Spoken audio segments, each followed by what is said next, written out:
Welcome back.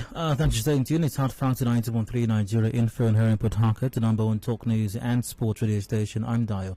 8 minutes gone past 5 p.m. Conversation continues. Thanks for staying tuned. And the matter we're discussing at this time has to do with the Electoral Act Amendment, which is generating a lot of controversies at the moment. Plenty of dust raised. Well, let's look at the story from the Punch newspaper. E-transmission of results, Buhari's Aide defends rejection, NBA, others say resolution illegal, selfish. Now, this was published by the Punch newspaper a couple of days ago, 19th, yesterday actually, July 19. Now, here's a bit of the story. The Nigerian Bar Association on Sunday took a swipe at the National Assembly over its decision on the electronic transmission of election results. The National Publicity Secretary of the NBA, Rapulu Unduka, in an interview, said the decision to attach conditions to the electronic transmission of election results had whittled down the powers of the Independent National Electoral Commission. Also, some senior lawyers said the lawmakers had tampered with the independence of the Electoral Commission with their decision. But Special Advisor to the President on Political Matters, Babafemi Ojudu, defended the Senate, saying issues raised by the lawmakers should be considered. On Thursday, the Senate voted that the NCC, that's the Nigerian Communications Commission, with the National Assembly's approval, will determine whether INEC could transmit results electronically or not. Now, on Friday, the House of Reps passed the Electoral Act Amendment Bill, maintaining the controversial Clause 52 Sub 2 as presented amidst protests, especially by members of the minority caucus. Now, the clause gives INEC the discretion to determine when, where, and how voting and transmission of results will be done. But the NBA spokesman described the decision of the lawmakers, particularly the senators, as selfish. He said, quote, "The senators and our lawmakers in general are trying to make laws that benefit them at the moment. As far as I'm concerned, not electronically transmitting these election results is a terribly myopic way of thinking. It is sad that people just make decisions or laws based on how they suit them. Some senators even stated that they did not have network service in their areas. I believe that is just an excuse. Telecommunications companies are profit-oriented. They should be able to provide network service to internet-deprived areas. I am certain that those who benefit from a system, no matter how selfish, may face the consequences tomorrow." Now, on his part, Ifeda Adidikwe, SAN, recalled that the President of the Senate, Dr. Ahmed Lawan, had made it clear from the beginning that whatever the President wants. Now, he added, quote, "I can recall the obscene spectacle of the Deputy Senate President kneeling down to greet the President. I think the National Assembly is taking Nigerians for a ride. INEC is a creation of the Constitution. Therefore, any attempt to create any legislation, whether out of ignorance or mischief, which is unconstitutional, should be struck down. Any legislation that whittles down the independence of INEC should be discouraged." It's by its activities, the National Assembly usurping the powers of the Independent National Electoral Commission by the decisions it has been taken in the last few days. This is another related matter to discuss at this time. Joining me via phone for this conversation is the immediate past chairman of the Nigeria Bar Association, Amok Branch, and also Associate Professor of Public Law at the Rivers State University, Barrister Ritchard Wokocha. Barrister Wokocha, good evening to you, and you're welcome to the show. Thank you, Dayo. Barakah Salah to you as well, by the way. Thank you. Thank you. And moving straight to the conversation, let's start with the process. We will come to the main subject in a moment as to whether or not this is a usurping of INEC's powers, whether the National Assembly is acting legally or not. But before that, let's talk about the lawmaking process, or law amendment process, because there are persons, I've heard it said, that if people, and it appears a lot of Nigerians, maybe even most, have problems or concerns with this process, can it be challenged in court before it becomes law? Can the process, the decisions reached right now, can it be challenged in court? And can it be challenged by INEC as well at this stage of the process? I'm afraid at this stage, I cannot be challenged. Reason being that you have to be asking the court to strike down a law that has been passed. So at this stage, when there is no law yet, when it is not yet a law, I'm afraid you can't ask the court to stop the National Assembly from performing the function of legislation. But as soon as it becomes law, you can call on the court to strike down that law, to declare that law unconstitutional. All right, so let's talk about the process right now and what's generating all of these controversies. So the National Assembly is saying, in spite of INEC's insistence that it can conduct general elections or forthcoming elections electronically or using technological innovations, which would include the e-transmission of election results. However, the National Assembly, especially the Senate, is insisting that it cannot do so, and has determined that based on the NCC's advice, the National Assembly may give approval, or may not, to INEC to go ahead to transmit results electronically. Now, the contention from some quarters, even the NBA as well, is that this is illegal. This is an attempt to remove the independence of INEC. This is usurping the powers of INEC as granted in the Constitution. What's your take on that? I agree with them completely. You know, what the Constitution did in Section 153, the details of which you will find in the third schedule to the Constitution, is to give powers to INEC. It's not just duty. It gave INEC powers. And it gave to INEC in item 14, where it deals with item F of that list. It gave to INEC powers to do the following. And it says, the power to organize, conduct, and supervise elections. 15A, organize, undertake, and supervise all elections to the relevant offices. That's from the office of the President to that of the members of House of Assembly, governors inclusive and National Assembly inclusive. So its powers, it gives National Assembly no power to regulate INEC's performance or utilization of the powers given to it. The very last part of that sub, which is I, says to carry out such other functions as may be conferred upon it by an act of the National Assembly. So it's referring to additional functions that the National Assembly may bring. It does not give the National Assembly power to alter any part of the powers granted directly by the Constitution. And the National Assembly has no such powers to do so. It's an inferior body and cannot make a law that will alter the Constitution. The only way it can do so is to go back to the Constitution and do a constitutional amendment to insert what it wants to insert. So the technical effect of this part is that INEC can, on election period, just proceed and say that result will be transmitted electronically. So National Assembly can go to court and challenge them. And the court to tell the National Assembly that INEC is right and is acting within its powers. And that act, the Electoral Act which they are working on now, is unconstitutional to the extent that it seeks to regulate INEC's performance of its duty. Now, if the Senate's version of this bill becomes passed as law, you said that, well, I imagine that individuals or associations, groups or bodies can challenge that in court. Can INEC also challenge that in court? Yes, INEC can challenge it. INEC can challenge it, and you and I can also challenge it as citizens who feel that the National Assembly has violated the Constitution. We can challenge it, and the court will make the necessary declaration, striking down those parts of the Act that are inconsistent with the provisions of the Constitution. Now, talking about the responsibilities of INEC, being an independent body, it is saddled with those responsibilities as prescribed by the Constitution, and nobody else can tell INEC what to do. Now, does that mean that INEC or any other such independent body or commission can do whatever it likes, and nobody has oversight over INEC's activities because it is an independent commission and powers has been stored on it by the Constitution? So in the event that INEC is going in the wrong direction, what mechanism is in place to rein it in and stop that process? Oh, the courts are always there. The powers granted to all bodies, agencies, and institutions under the Constitution are subject to review by the court.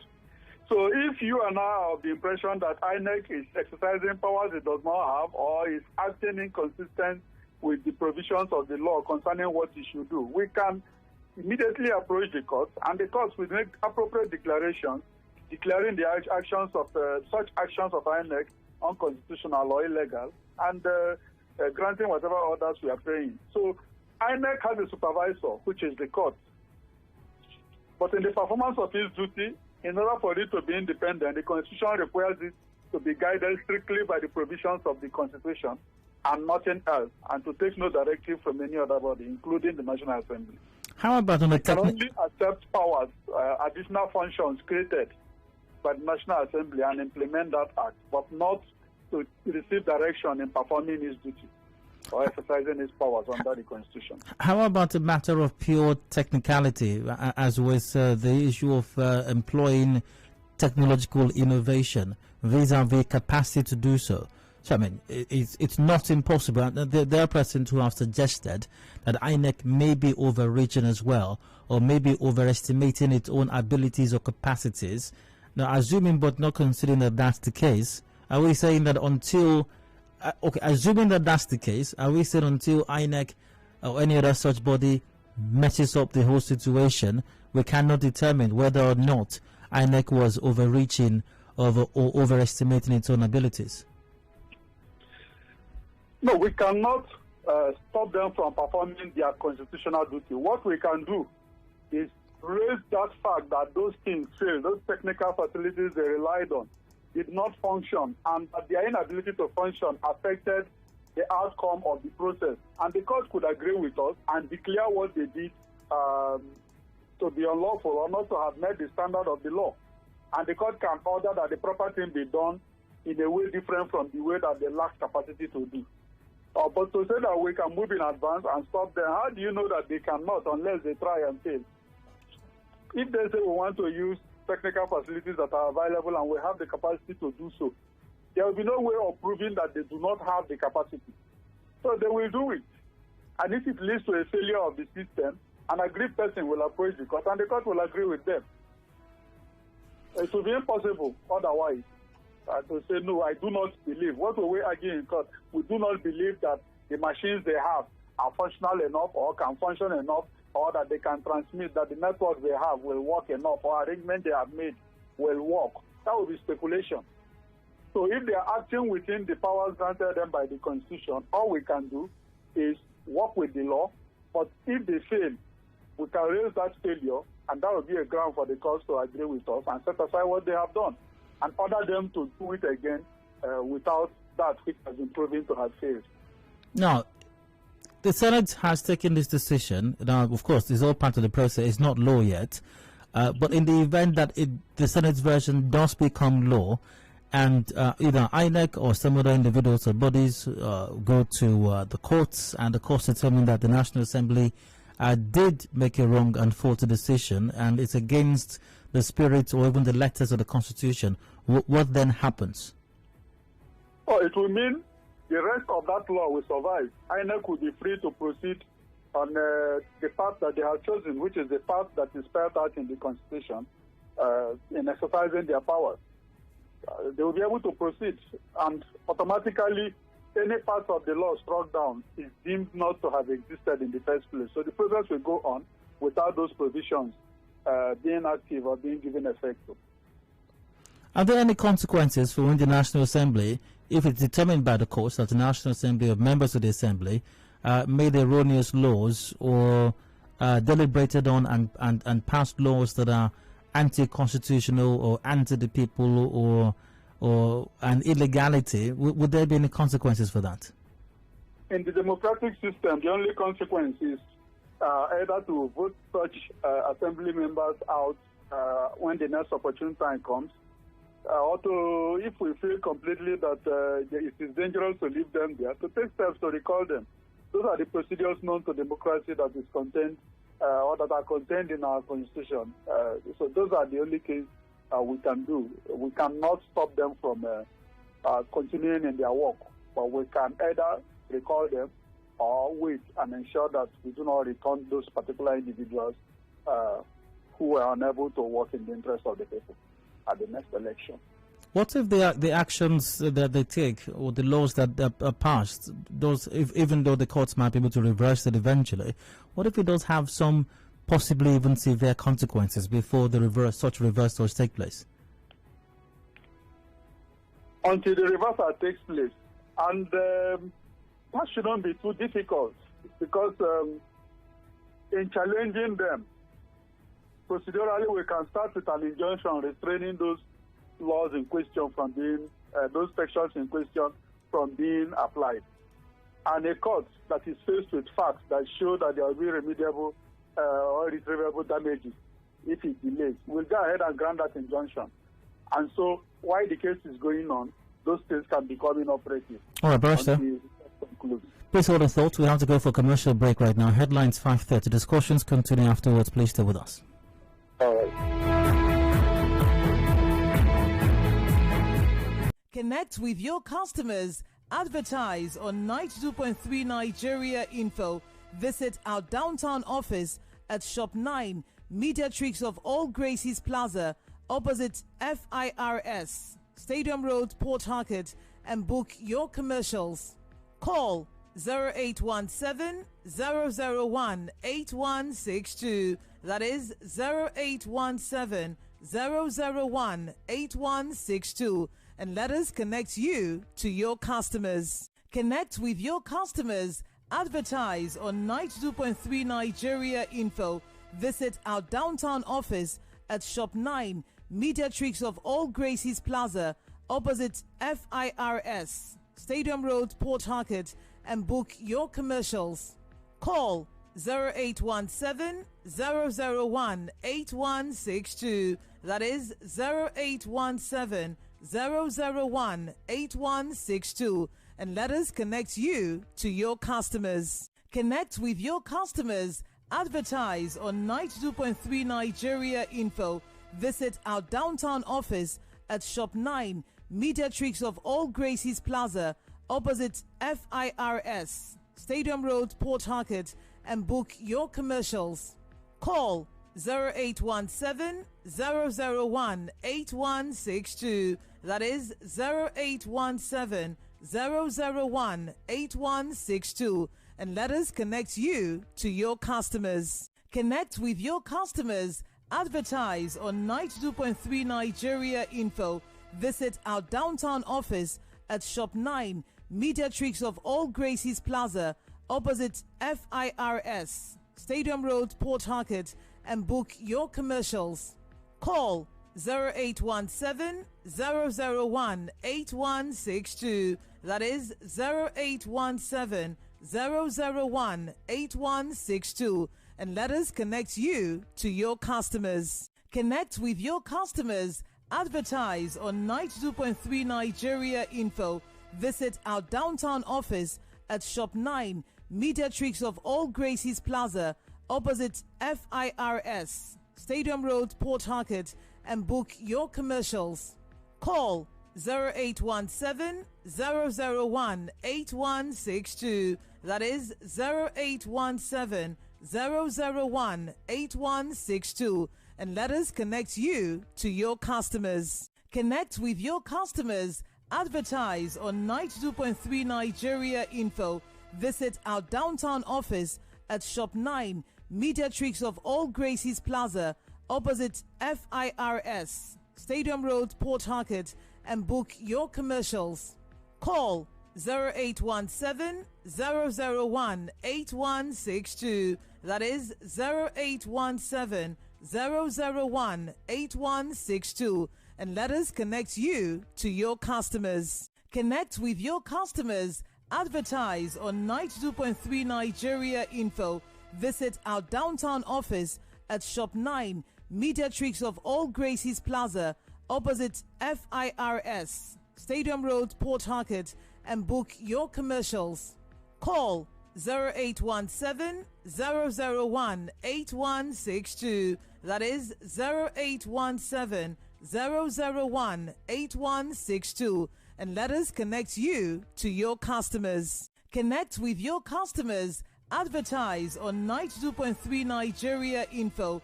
Visit our downtown office at Shop 9, Mediatrix of All Gracies Plaza, opposite FIRS, Stadium Road, Port Harcourt, and book your commercials.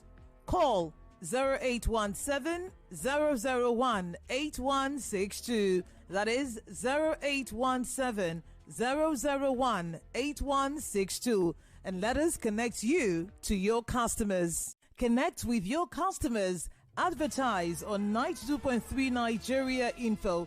Visit our downtown office at Shop 9, Mediatrix of All Gracies Plaza, opposite FIRS, Stadium Road, Port Harcourt, and book your commercials. Call 0817 001 8162. That is 0817 001 8162. And let us connect you to your customers. Connect with your customers. Advertise on 92.3 Nigeria Info. Visit our downtown office at Shop 9, Mediatrix of All Gracies Plaza, opposite FIRS, Stadium Road, Port Harcourt, and book your commercials. Call 0817 001 8162. That is 0817 001 8162. And let us connect you to your customers. Connect with your customers. Advertise on 92.3 Nigeria Info. Visit our downtown office at Shop 9, Mediatrix of All Gracies Plaza, opposite FIRS, Stadium Road, Port Harcourt, and book your commercials. Call 0817 001 8162. That is 0817 001 8162. And let us connect you to your customers. Connect with your customers. Advertise on 92. Turn. Let's talk.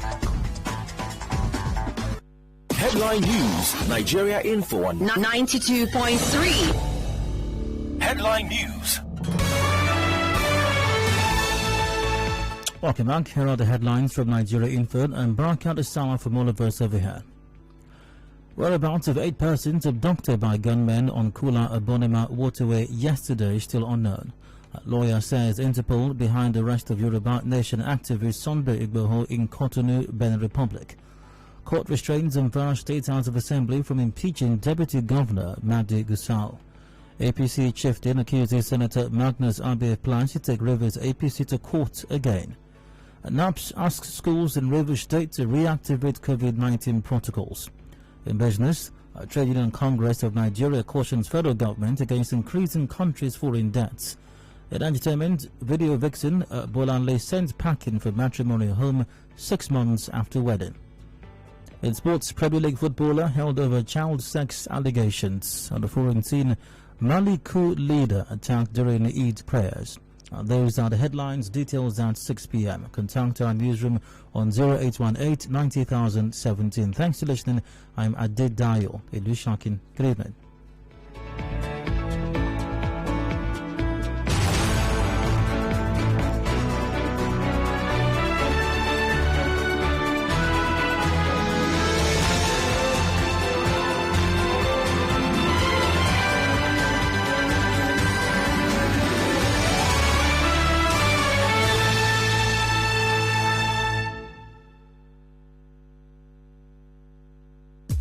We give the facts. News entirely. We give the evidence. Just to keep you informed. News, weather. I get my information top of the hour every hour. 92.3 Nigeria Info. When knowledge meets action, information liberates. How informed do you need to be to thrive in a fast-changing world? Listen to experts only. Keep it dial locked on 92.3 Nigeria Info for the best of news, talk, and sports 24/7. I am listening. Are you? And now, hard facts. Hard Facts with Dayo.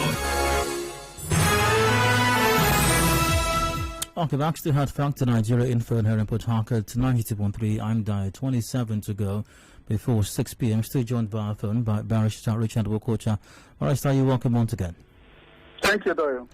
Thanks for joining as well. The matter we're discussing at the moment, e-transmission of results, Buhari's Aide defense rejection, NBA, others say resolution illegal, selfish, details to the Punch newspaper. And I'm asking, is the National Assembly usurping the powers of INEC?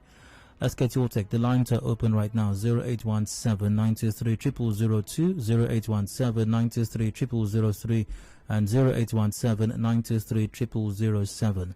WhatsApp is on 0809-030-6416. We are live on facebook.com/Nigeria Info PH.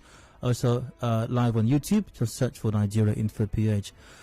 Barrister, there are concerns as to the neutrality of INEC or the independence of INEC.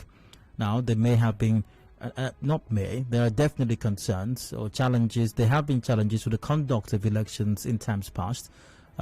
Many could argue that is the reason INEC is trying to bring in technological innovation to improve the process. But then again, still concerns there are that if the president appoints the INEC chairman, if the president appoints INEC commission, in fact, members of INEC are literally, top members are appointed by the president. Well, maybe some of them with the confirmation of the National Assembly, of course, but still appointed by the president. Can such a commission or agency of government truly be said to be independent? I believe that they can. It depends on the integrity of the persons who are involved. If the cheers are not unfounded, I can say, use the example the president gave in recent times. The cheers that even local government chairmen who are giving their money directly may have those monies returned to the governor, and he says prepare to account for it at the appropriate place. So there is no doubt that offices function through the individuals who are in them. And if you appoint persons of questionable integrity or persons of wavering integrity to those places, they will likely subject themselves to influence, even though the law says they should not be influenced and that they should act independently. So, yes, the quality of persons you send to that office will determine the extent to which that office will exhibit independence. But I think that our problems in the electoral sector are multi-pronged. And I believe that what is contributed by the INEC in terms of problem is less than what practitioners in the political field contribute by themselves. So if we address one side, like what we're talking about now, we even reduce or take away the chances of corrupt or compromised INEC officials doing anything inappropriate. So it is important for us to get the rules and the processes right, and then we can pray about the individuals or do whatever we can to ensure that the right category of individuals, persons with the right level of integrity, are appointed to those positions. Yes, the man who is in charge can affect the process. For instance, INEC can decide it doesn't want to use electronic transmission because those deciding are influenced. But again, remember that it's not just the man who is in charge. The commissioners are supposed to take a decision by the usual rules of meeting, which is by majority, in arriving at what they have decided is. So yes, the share is there, but I don't think it's as serious as doing without what we are trying to ensure now. I don't think it's as serious as the consequences that one we have. Oh, we got Paul from Bonn on the line. Hello, you're welcome, Paul. Go ahead. Yeah, good evening, sir. The question I want to ask the barrister is... Could you speak louder, please? The question I want to ask the barrister is, in the last election, one of the challenges we had is that card reader is not a part of the constitution or the rules that guides the election. So if now INEC used to use electronic transmission, would it not still be challenging the court? And, and that's the essence of the amendment. Right now, we don't have an amendment, but on the Senate's version is that procedure will not be accepted, or at least can be accepted if the National Assembly gives approval on recommendation of the NCC. But if it becomes law, that's the version of the House of Reps, then there will be no contestations afterwards. Okay, thank you. You're welcome. We got 22 to go before 6 p.m. The meeting is at 6. Your thoughts are still welcome via the phone lines, of course, WhatsApp and Facebook. Speaking of WhatsApp, Ibugoy Michael goes, rising from the clarifications that the learned barrister has given as it relates to the powers vested in INEC vis-a-vis a direction the Senate is headed right now, does it suffice to say that the senators acted in ignorance and can be educated enough to reverse their stand at this point? Barrister? Well, I think the Senate has not acted in ignorance. They stated their fears at the time they acted, and those fears are clear. So it's not a question of ignorance. It's more of primordial, shall we call it, regional interest protection. It was driven more by that. I think the division was more along the regional line than not. You've had senators making statements like, this other side has more of the Yahoo boys who know how to utilize these things and all that. So it's definitely self-interest or group interest that inform their activity. It's not that they do not know what such amendment will bring to the table. It's just their fears. And also via WhatsApp. Good evening, Mr. Wokocha. I could remember that in one of your programs with Mr. Wokocha, he clearly stated that people might be seeing INEC as an independent body, but it is not. It is only independent in employment of its staff. How is he now saying that INEC is independent? Is that not contradiction of his earlier position that INEC is not independent? Michael, okay, I'll finish his statement. However, in my opinion, this current National Assembly is not a National Assembly for common Nigerians, but National Assembly for the federal lawmakers, executive and politicians in general. God forbid I have these sets of persons as my lawmakers. Michael from Rumodara saying that. Now, Michael, to your comment or statement or assertion, I will first say, I've interviewed Barrister Wokocha for several years now, and I am absolutely certain that never at any time in any conversation with me, whether on or off air, did he make the statement that you are alleging that he did. And Michael, I implore you to provide evidence to the contrary. But I will not speak for Barrister Wokocha entirely. I'm sure he can speak for himself as well. Barrister, your response to this assertion? You are correct, Dayo. The law is clear. Perhaps he may have misunderstood something that was said. The law intends INEC to be independent, but I have consistently said that independence depends on the independence of the mind of those you appoint to those positions. If you appoint a dependent mind to a position of independence, they will independently surrender themselves to influence that can affect them. So it's a function of the operators, but the law has done everything that is required to guarantee their independence. All right. Also via WhatsApp text from Oyebu goes, good evening, Dayo Prof. Considering this matter involves National Assembly, can a State Attorney General challenge the law, if passed, in the Supreme Court under provision of the Additional Jurisdiction Act 2003? Or if INEC feels the National Assembly is usurping their powers, as many feel, can INEC head straight to the Supreme Court as well, since it will be executive versus legislative arm of government in dispute? Prof, do you also feel that the Supreme Court ruling, which also advises INEC to seek legislative backing for the card reader, was wrong, and is what gave the National Assembly the boldness to encroach into INEC's powers? Barrister? Yes, Dayo. Did you get a question? Yeah, I thought I was rather making a contribution, not a comment. Oh, wow. But I mean, it's neither here nor there.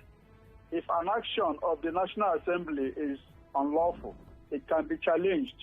It can be challenged. I said that earlier. You asked that question earlier. It can be challenged by INEC. It can be challenged by political parties. It can be challenged by citizens. We are all stakeholders to the electoral process, and so any of these can challenge them. INEC has the power to challenge such things and to seek a judicial declaration or clarification of what the true position of the law is. The same thing with the political parties participating, as well as citizens whose votes are in issue. I mean, because it's INEC, both INEC and the election are organized for citizens. So we all have competence to challenge it. Oh, and I think still via Facebook, Peg Z Charles goes, my God, JAMB electronic result, WAEC electronic result, NECO electronic result, fund transfer electronically, utility bills electronically, job application electronically, INEC, road transport to Abuja, which way Nigeria. Well, not exactly. Well, I don't think from the polling units they have to transport themselves to Abuja. I don't think it works that way. But Charles, I think your point is very well noted. We have to wrap up the conversation on this note. Many thanks for joining in, especially thanks to my guest, Barrister Ritchard Wokocha, Media Past Chairman, Nigeria Bar Association, Amok Branch, and Associate Professor of Public Law at the River State University. Barrister, thanks for your time once again. It's a citizen's duty, Dayo. Thanks for having us. Got a commercial break coming up in a moment, and the major news comes up at 6 p.m. I'll return afterwards to the open season. If you've missed out on pitching in or joining any particular conversation, or you have a thought on something I mentioned earlier on the show, you're welcome to discuss those or that matter after the major news at 6 p.m. Do please stay tuned. The Hard Facts returns in a bit.